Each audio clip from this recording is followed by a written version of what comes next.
Welcome. Today we're at Mizuno Headquarters in Melbourne, and I've got some clients coming down today, and they're going to go through the state-of-the-art fitting room with Simon Davey, the head fitter at Mizuno, and then a bit later we're going to walk through the production facility and talk to Phil Watson, and we'll see how golf clubs are made here at Mizuno. I hope you enjoy it.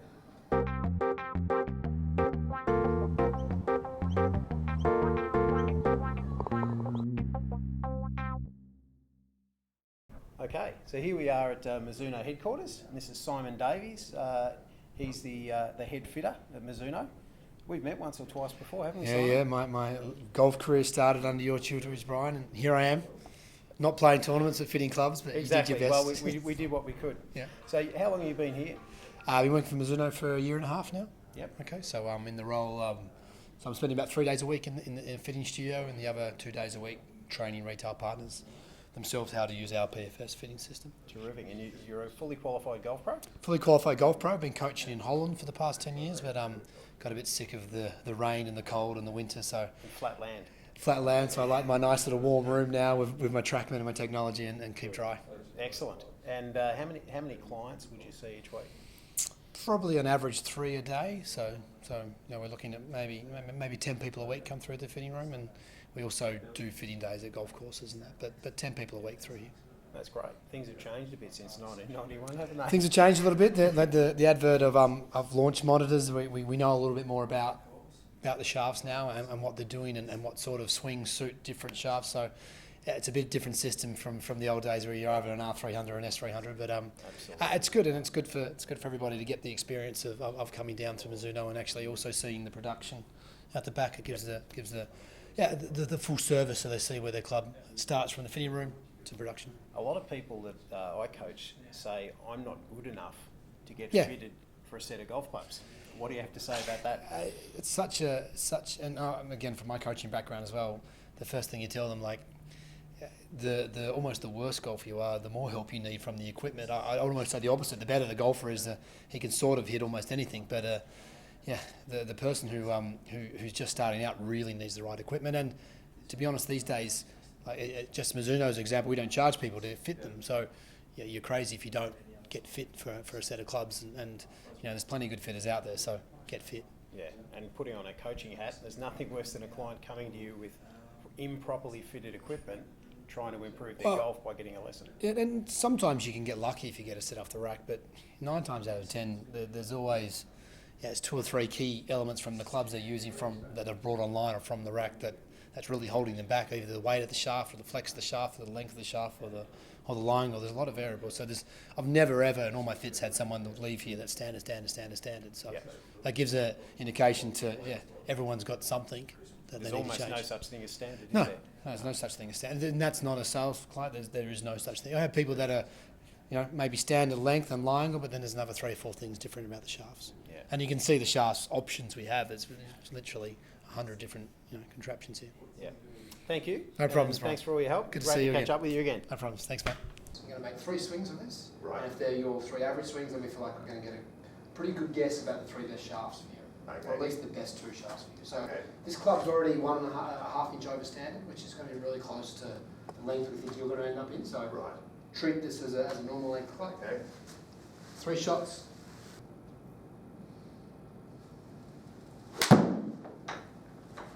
This has a big influence over the flex. This has a big influence over the weight of the shaft. They have a big influence over the structure of the shaft, whether it's going to be stiff at the bottom, stiff at the top, or kick point. That's what they used to say in old terms. Bend profile is a cooler word. Have you done any research into what sort of head you want?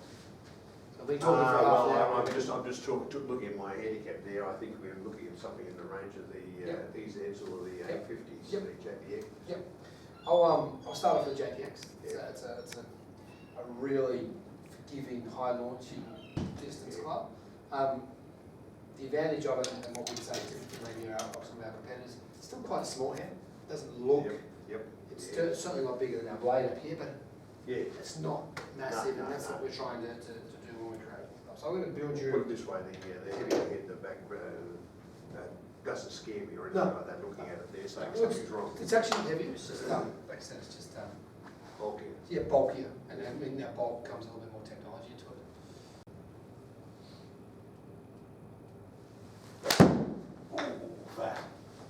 Very fast tempo, isn't it? Yep. Yep.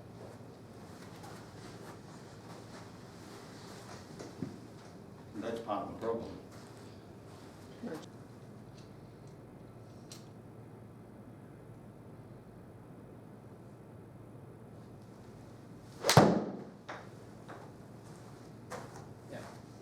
It's getting a bit better club head speed with this one as well. This feels Yeah. like the memory I had when I did my sitting with you. Great.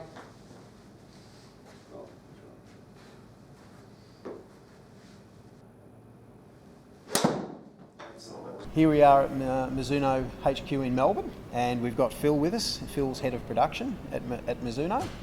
And what do you do here, Phil? Well, we pretty much build all custom for Australia. So anything that's done through any fitting, anything around any fitting centre in Australia, through yourself obviously, we gets built right through this whole facility here. So Okay, so if someone comes in and orders just a standard set off the rack, you don't build them here? not generally. It's very rare that we ever do get standard now, because there's so many people want to fit lie angles, grip tapes, all that sort of stuff, different sizes of whatever they need. Normally the standard sets are done at the beginning with a new model, goes into the shelf as a demo, and then we custom fit from pretty much off the standards that people Okay. look at in the So shop. when you get fussy club fitters and golf pros like me, Yes. who request 3-degree different lie angles in sand wedges, you love those, don't you? We do love all those, but I think the good thing for us is that we can do whatever you want. Yeah. If you want 3 flat on your wedges and 1 upright on the rest of your irons, we'll fit in whatever you need. Good, excellent. When we order a set of golf clubs that are longer than standard, Yep. is there anything that you have to do that's special? Look, we are lucky that we do have 2 head weights to choose from.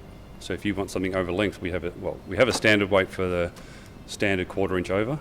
Anything 1/2 inch over, 3/4 over, inch over, we do have a lightweight upright head as well, so that we can try and keep our swing weights in an area that we're comfortable with. And So you don't take the one head and just do it? no, we don't. We're lucky. We're very lucky that way. We have there's about 7 grams difference between the light model and the standard model. What we also do as well, because we have weight sorted heads in our trays, so we will go light to heavy in our trays as well. Yep. Even though we still have the standard weight and the lightweight, we will still weight sort them as well to choose whatever order comes through to help them achieve the swing weight they're requesting, or to make the club the best it can be. So. Okay, if you didn't do that, what would be the outcome? You do get inconsistencies in swing weights. We're about tolerance and having really tight tolerances. So we want to keep everything as tight as possible. If you don't have choices of weights, especially in over length stuff, you have very, very heavy swing weights which don't always match and don't always work well for the player when you're trying to get a perfect fit for someone. So. And that would make them harder to hit with their long irons and... Generally, yeah, it makes the shaft not work the best way it's supposed to. Heavy heads, shafts don't always work the best, and sort of overloads the shaft a little bit. It's not always the best way to go. So that's where the tolerances are small. yeah, exactly. So you're not only getting the best fitting golf clubs, you're getting the best made golf clubs. Exactly right. That's what we're all about. Now I heard a rumour that you actually weigh glue and every single Everything. component. Everything goes through the whole process, because right at the end when we get our swing weights, we want to be within half a swing weight right through the whole set. So we have to make sure the glue is 1 gram going in there, because that'll start affecting swing weights. Okay. So it's all important. Same with the head weight, same with shafts, same with grips. Grips are important as well on that side of it. And 1 swing weight would be the equivalent of one of those big thick elastic bands? Oh, it's 2 grams. 2 grams. It's 2 grams is approximately 2 to 2.5 grams is approximately a swing weight. So. Wow. So you are getting the best set of clubs you can possibly get. Exactly right. Okay. So what's the process when you get the order? What happens? We'll get the order, and then we'll look at the specs that come through, and then we'll determine whether we go for the standard weight heads or we go for the upright light head, depending on what comes through in the spec. One reason that we would choose the head weights is very important is the shaft weight or the shaft style that's coming through on the custom set. Like dynamic gold swing weights are very heavy. Yep. So because we've already weight sorted, we'll pick to the front, so we don't get too heavy a swing weight, because it already swing weights like D2, D3 is a standard swing weight. KBS Tour swing weight's 2 to 3 points lighter than a dynamic gold. Just from the shaft alone has a different balance point. So we'll go right to the back of our trays, pick the heaviest possible heads to still get up to around that D1, D2 swing weight. Wow.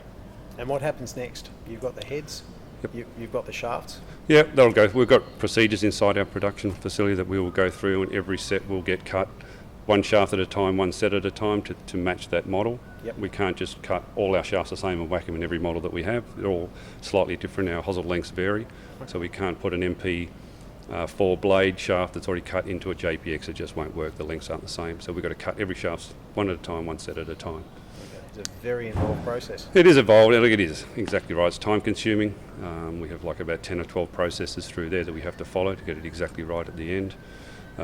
Same with gripping. We grip first before any heads go on because grip weights are important. A box of grips can vary up to 4 grams. Once you're getting up 4 grams in a grip, you're looking at a swing weight change. Yeah, that's So, a lot. yeah, so if you grip last, you can be out a full swing weight just from the gripping itself. So. Great. Do you have any returns? Very rare that we ever make a mistake or have any returns. It's normally a fitting issue or an order issue. You know, someone might have a different opinion on fitting, as sometimes happens, but through our process, we have so many checks all the way through, we don't have any issues from what's given to us as a spec or the order is exactly how it's going to leave our factory. I feel very privileged that I'm using Mizuno clubs and you built my clubs for me. I don't want anyone else touching my golf clubs. Thank you. Thanks for all that, Phil. No problem. Thanks very much. We'll look forward to seeing you again soon. Excellent. Thank you. So that was the Mizuno headquarters. I hope you enjoyed it. I learned things along the way. And Mizuno are a premium brand. Their quality is second to none. And as you can see by talking to listening to what Phil had to say, that quality doesn't just come from how it's made, it's how it's put together. So I don't want to use any other equipment. That's why I use Mizuno. I hope you enjoyed it. If you want to come down to the facility, just give me a call or send me an email and I'm happy to arrange it.